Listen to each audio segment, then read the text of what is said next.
Bismillahirrahmanirrahim. Assalamualaikum warahmatullahi wabarakatuh.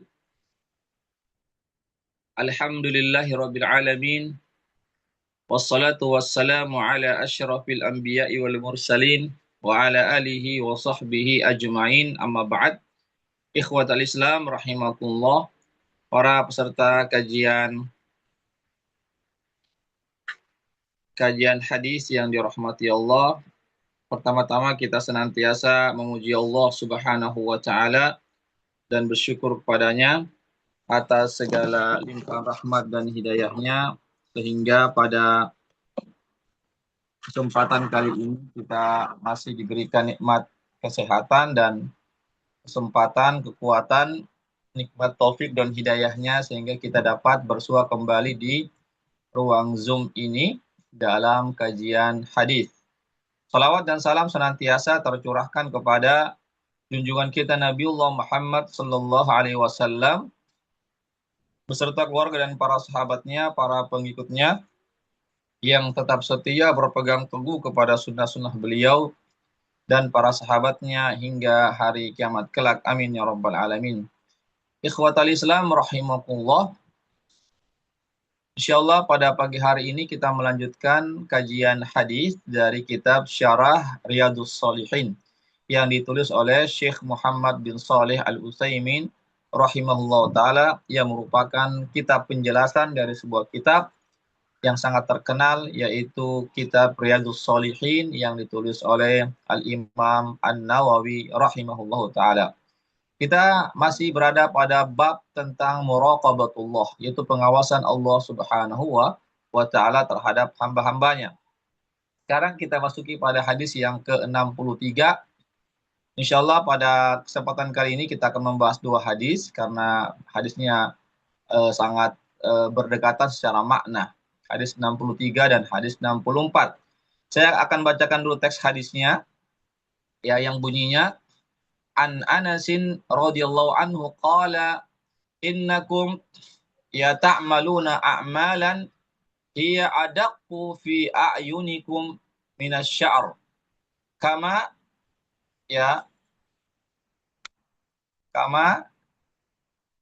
na'udduha ala ahdi Rasulillah sallallahu alaihi wasallam minal mubiqat. Rawahul Bukhari. Ya, ini hadis sahih yang diriwayatkan oleh Imam Bukhari. Yang artinya dari Anas bin Malik, semoga Allah meridhai beliau, berkata, ya, qala, beliau berkata, innakum ta'maluna a'malan, sesungguhnya kalian melakukan satu amalan-amalan, hiya adaqqu fi a'yunikum minasy-sya'r, yang mana ya amalan-amalan tersebut lebih tipis daripada rambut menurut kacamata kalian, menurut pandangan kalian.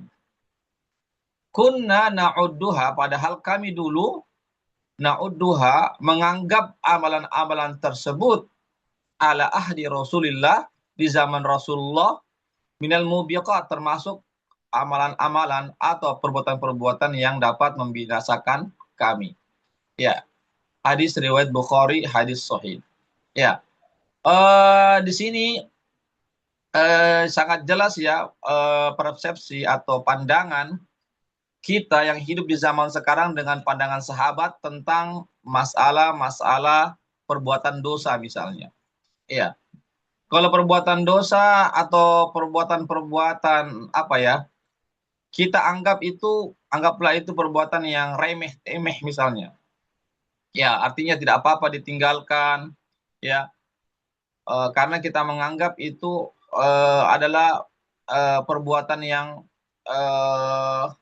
boleh-boleh saja ditinggalkan, ya, atau tidak mengapa dikerjakan perbuatan-perbuatan tersebut, ya, dianggap boleh dikatakan sebagai dosa-dosa kecil saja, atau amalan-amalan yang pahalanya sedikit. Itu menurut pandangan kita, persepsi kita, kacamata kita. Tetapi amalan tersebut di zaman sahabat atau di zaman Nabi pada saat itu, perbuatan dosa itu ya sekecil apapun itu dianggap perbuatan dosa yang dapat membinasakan mereka. Ya. Atau amalan kebaikan yang mereka sekecil apapun amal kebajikan, menurut kita itu tidak mengapa ditinggalkan karena barangkali pahalanya sedikit. Iya. Tetapi di zaman Nabi amalan kebaikan yang sekecil apapun yang amalan tersebut selama kebaikan, jika mereka tinggalkan itu seolah-olah kebaikan itu sangat merugikan baginya. Ini adalah pandangan persepsi kita yang sangat berbeda dengan persepsi atau pandangan atau kacamata para sahabat Rasulullah Shallallahu Alaihi Wasallam dalam bersikap terhadap perbuatan-perbuatan. Contoh misalnya di sini adalah tentang sholat berjamaah. Iya. Jadi di zaman sahabat, ya sholat berjamaah 5 waktu ya tentunya ya.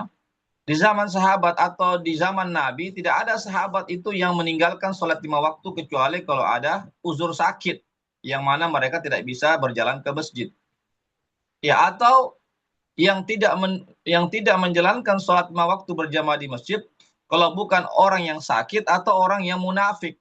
Tentu sahabat bukanlah orang yang munafik. Iya, sahabat bukanlah orang yang munafik. Artinya sahabat tatkala beliau mereka tidak bisa melaksanakan sholat, maka tentu mereka ada uzurnya, yaitu uzur sakit misalnya. Tapi kalau orang-orang munafik, dan ada di zaman Nabi orang-orang munafik, ya ada. Ya jadi jangan dikira tidak ada orang-orang munafik di zaman Nabi. Justru di zaman Nabi ada juga orang munafik, ya. Ada juga orang munafik di zaman Rasulullah Shallallahu Alaihi Wasallam, ya.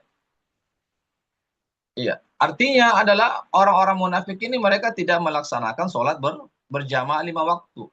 Ya bahkan sebenarnya mereka juga melaksanakan sholat berjamaah 5 waktu, melaksanakan sholat berjamaah tetapi tidak 5 waktu. Ya, mereka hanya melaksanakan sholat zuhur, asar saja dan maghrib. Adapun subuh dan isya mereka tidak berjamaah di masjid. Karena apa? Karena di zaman Nabi artinya lampunya itu masih bukan lampu yang terang ya, sehingga masih lampu-lampu tembok ya, sehingga lentera tembok, sehingga yang ditempel di tembok sehingga sehingga orang-orang itu kalau tidak berjamaah tidak diketahui oleh Rasulullah SAW. Iya, beda kalau siang hari terang ya, mereka dapat dipantau oleh Rasulullah SAW. Itu ya. Tapi di zaman sekarang bagaimana? Di zaman sekarang ini banyak umat Islam yang tidak sholat berjamaah di masjid ya. Ini yang laki-laki ya. Kita tidak bicara tentang perempuan. Karena perempuan itu yang dianjurkan itu sholatnya di rumahnya. Sholat 5 waktunya di rumahnya, bukan di masjid. Tetapi boleh saja perempuan sholat berjamaah di masjid. Tapi kita berbicara tentang laki-laki. Laki-laki itu wajibnya di masjid. Ini pendapat yang kuat. Meskipun ada pendapat ulama yang mengatakan bahwasanya laki-laki boleh saja sholat berjamaah sholat sendirian di rumahnya. Tetapi kita tidak melihat daripada hukum atau apanya. Itu terjadi perbedaan pendapat para ulama. Tapi kalau kita lihat di zaman sahabat Nabi, tidak ada sahabat yang sholat sendirian di rumahnya atau sholat bersama keluarganya. Semua sahabat sholat bersama Nabi, di belakang Nabi. Sholat berjamaah di masjid 5 waktu. Bukan cuma sekedar zuhur dan asar maghrib, tapi subuh isya juga mereka berjamaah di masjid bersama Rasulullah Shallallahu Alaihi Wasallam. Iya. Artinya para sahabat, kalau para sahabat tidak sholat berjamaah di masjid, iya, itu pun mereka tidak sholat berjamaah di masjid karena faktor sakit, artinya adalah mereka tidak akan pernah meninggalkan sholat 5 waktu di masjid kecuali dalam keadaan sakit saja. Ya, dalam keadaan safar pun mereka berjamaah di masjid, mereka sholat berjamaah dalam keadaan safar, mereka sholat berjamaah dengan Nabi dan sahabat-sahabat yang lainnya. Iya, bahkan dalam keadaan perang pun, dalam kondisi genting yang diliputi ketakutan, pada saat itu mereka tetap berjamaah bersama Nabi, ya, bersama dengan sahabat-sahabat yang lainnya. Iya, artinya sholat berjamaah di masa Nabi itu adalah perkara yang sangat agung sekali. Ya, tidak ada sahabat yang meninggalkannya kecuali dalam keadaan sakit misalnya. Tapi apa yang terjadi di zaman sekarang?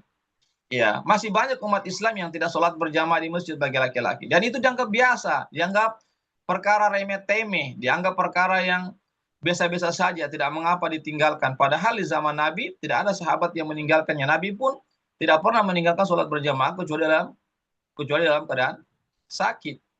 Ini eh, ini yang perbedaan persepsi kita antara pandangan kita tentang sholat berjamaah di zaman sekarang dengan pandangan para sahabat Nabi tentang sholat berjamaah di masa Rasulullah Shallallahu Alaihi Wasallam. Ini ikhwatal Islam, azakumullah, yang perlu kita pahami bersama. Yang kedua adalah tentang masalah kecurangan, ya, kecurangan dalam jual beli, ya, berbuat curang dalam akad-akad dan seterusnya. Di zaman Nabi, ya, tidak ada sahabat yang melakukan kecurangan kecuali orang-orang munafik saja yang atau orang-orang kafir saja yang melakukan kecurangan dalam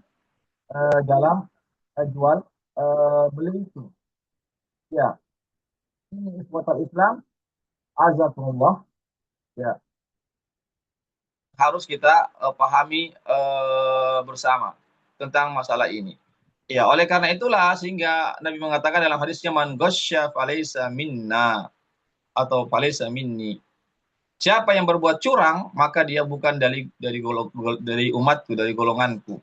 Ya, curang dalam jual beli, curang dalam bermuamalah, dalam interaksi dengan orang lain dan seterusnya. Itu sahabat tidak ada yang melakukannya.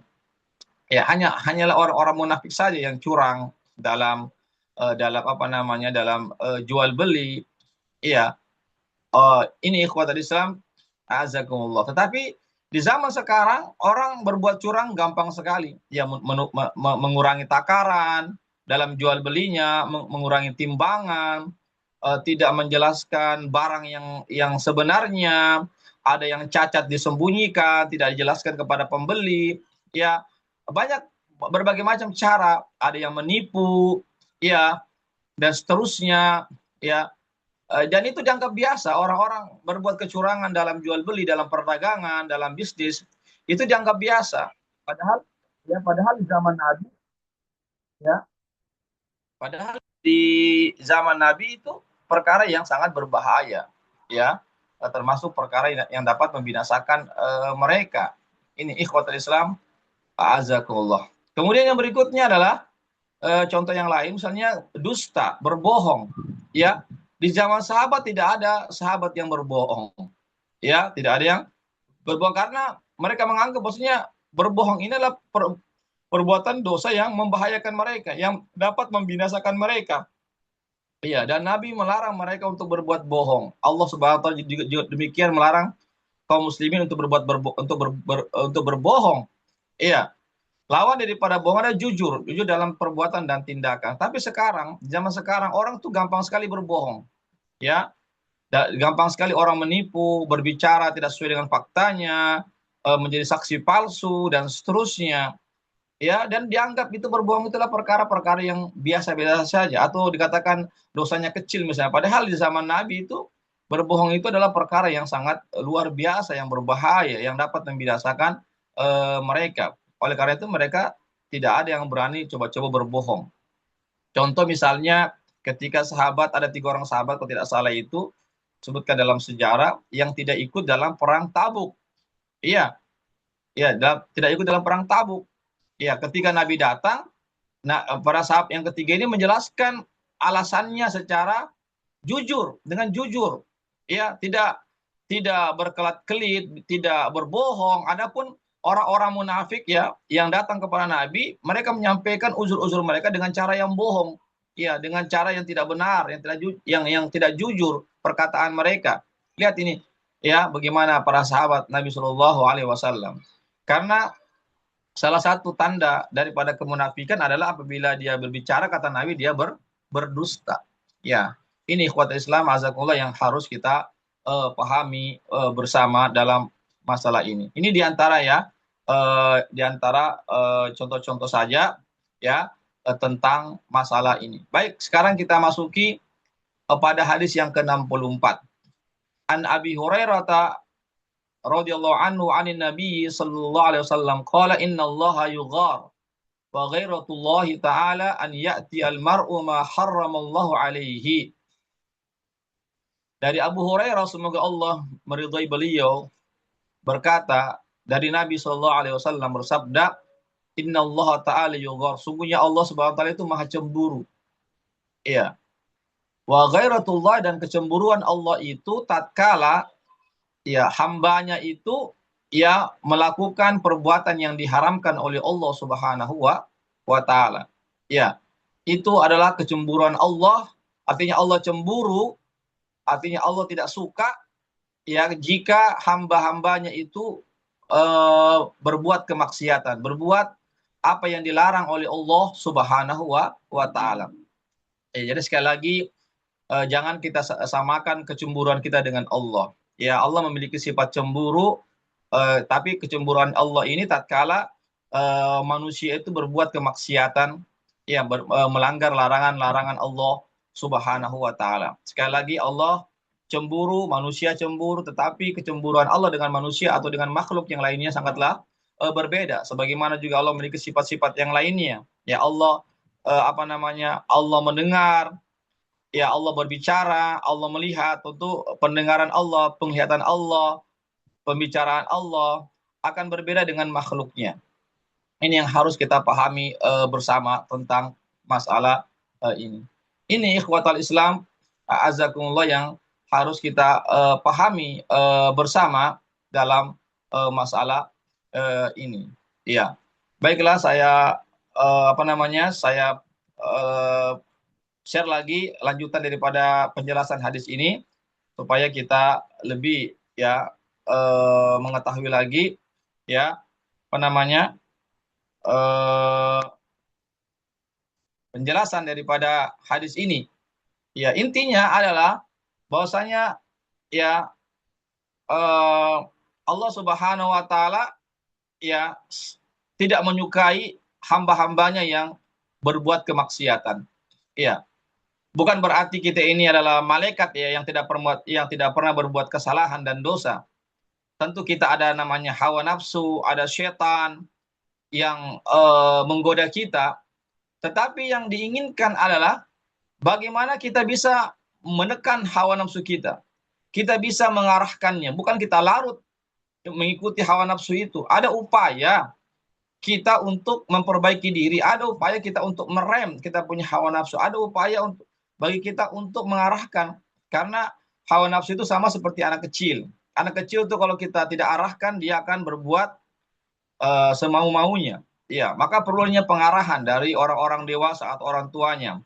Sama juga hawa nafsu ini. Hawa nafsu ini kalau kita biarkan, tidak kita bina, tidak kita arahkan, kita tidak rem-rem, dia akan melakukan apa yang dia inginkan itu. Oleh karena itu, ikhwatal Islam, azakumullah, ya maka hendaklah kita senantiasa untuk berjalan di atas ya petunjuk Allah Subhanahu wa taala. Jadi Allah Subhanahu wa taala menciptakan kita itu bukan cuma sekedar makan, minum, berkembang biak, berketurunan, bukan cuma sekedar kita menikmati nikmat-nikmat dari Allah Subhanahu wa taala saja, tetapi ada namanya perintah dan larangan. Perintah-perintah inilah yang harus kita jalankan. Ya, larang-larangan ini harus kita tinggalkan. Ya. Itu semuanya ujian dari Allah Subhanahu wa taala. Ya, betullah kehidupan dunia ini adalah ujian, kita diuji dengan perintah-perintah Allah, kita juga diuji dengan larangan-larangan Allah Subhanahu wa taala. Oleh karena itulah dengan berdasarkan hadis ini, kalau kita ya mengakui bahwasanya Allah cemburu tatkala kita berbuat kemaksiatan, maka kita berupaya untuk tidak terjerumus dalam perbuatan dosa dan kemaksiatan itu. Ini ikhwatal Islam, a'azakullah. Jadi ya cukuplah dengan kecemburuan Allah, maka membuat kita untuk bisa mengarahkan kita punya hawa nafsu, mengarahkan kita punya diri, menundukkan kita punya hawa nafsu untuk tunduk kepada syariat Allah, untuk tunduk tidak ya melanggar larangan Allah, untuk tunduk menjalankan perintah-perintah Allah Subhanahu wa taala. Ini ikhwatal Islam, a'azakumullah. Jadi sebenarnya Allah Subhanahu wa taala tidak butuh kepada amal-amal soleh kita. Allah SWT tidak butuh kepada perbuatan-perbuatan baik kita. Justru kita sebagai hambanya inilah yang butuh kepada amal soleh. Kita butuh untuk berbuat kebajikan. Karena apa? Ya, karena amal soleh ini adalah perintah Allah. Larangan ini adalah larangan dari Allah Subhanahu wa taala. Tentu kalau kita menjalankan perintah-perintah Allah, maka Allah senang kepada kita. Meskipun Allah tidak butuh kepada perintah-perintah tersebut. Artinya, jika sekiranya manusia, seluruh manusia ini tidak ada yang taat kepada Allah, tidak ada yang beribadah kepada Allah, itu tidak merendahkan kedudukan Allah, tidak menurunkan derajat Allah, ketinggian Allah, kemuliaan Allah, keperkasaan Allah, maha besar Allah sebab tidak. Allah tetap maha agung, maha tinggi, maha besar, maha mulia, dan seterusnya. Tapi sebaliknya, jika manusia ini tidak menyembah Allah, tidak berbuat baik, tidak melaksanakan perintah Allah, maka manusia ini Allah akan kembalikan kepada, atau Allah turunkan derajatnya di tempat yang paling rendah, bahkan lebih rendah daripada derajatnya binatang. Ini ikhwatal Islam, azakumullah, yang menjadi renungan bagi kita semuanya, bahwasanya tidak ada jalan lain bagi kita kalau kita ingin mendapatkan keridhaan dari Allah, kita ingin dicintai oleh Allah, maka ya istiqomalah dalam kebaikan, bersabarlah dalam menjalankan perintah-perintah Allah dan Rasulnya, bersabarlah dalam meninggalkan larangan-larangan Allah dan Rasulnya, bersabarlah terhadap musibah-musibah yang menimpa kita. Ini ikhwatal Islam, azakullah. Jadi janganlah kita ya mengikuti hawa nafsu kita. Ya, jadi sekali lagi kita harus bersabar dan bersabar. Begitulah kehidupan dunia ini. Ya, ibarat roda pedati, terkadang kita di atas, terkadang di bawah, terkadang kita senang, terkadang kita berduka, terkadang kita ada masalah, terkadang kita dapat kenikmatan dan seterusnya. Iya, jadi oleh karena itulah kita harus menyadari bahwasanya semua ini adalah ujian dari Allah Subhanahu wa taala. Ujian itu tujuannya agar kita bisa menempati posisi yang lebih tinggi lagi di sisi Allah Subhanahu wa taala. Ini ikhwat Islam azakumullah. Jadi larangan-larangan ini yang Allah larangkan kepada kita jamaah sekalian, sekali lagi bukan untuk menyusahkan kita, bukan untuk memberikan kerendahan kepada kita. Tidak ada dalam agama Islam ini yang menyusahkan. Allah berfirman dalam Al-Qur'an, "Wa ma ja'ala 'alaikum fid dini min haraj." Kami tidak menjadikan dalam agama Islam ini sesuatu yang menyusahkan kalian, yang memberatkan kalian. Perintah-perintah Allah Subhanahu wa taala tidaklah berat selama kita mau mengerjakan dengan penuh keikhlasan dan kesabaran. Larangan-larangan Allah juga demikian. Itu semuanya masih bisa dalam batas kemampuan kita untuk kita tinggalkan. Hanya saja yang dituntut dari kita adalah kesabaran. Begitulah hidup harus dengan bersabar. Ya, harus dengan kita ikhlas, harus dengan kita bersyukur kepada Allah, harus kita mengikuti Allah dan Rasulnya. Ya, jangan kita mengikuti langkah-langkah syaitan. Ya, wala tattabi'u khutuwatis syaitan. Dalam Al-Qur'an mengatakan janganlah kalian mengikuti langkah-langkah syaitan, godaan-godaan syaitan. Ya, inna syaitana lakum aduwwum mubin. Sesungguhnya syaitan itu, kata Allah, adalah musuh yang nyata bagimu, yang mengajak kamu untuk berbuat kemaksiatan, untuk menjerumuskan kamu kepada kebinasaan di dunia ini, lebih-lebih di hari akhirat kelak. Oleh karena itu, tidak ada jalan lain. Kalau kita ingin bahagia hidup kita dunia dan akhirat, maka kita harus mengikuti perintah-perintah Allah dan Rasulnya dan menjauhi larangan-larangan Allah dan Rasulnya. Demikianlah apa yang bisa kami sampaikan terkait dua hadis ini yang sangat singkat. Mudah-mudahan ada manfaatnya bagi kita semuanya. Sebelum saya akhiri, kalau ada yang bertanya dipersilahkan.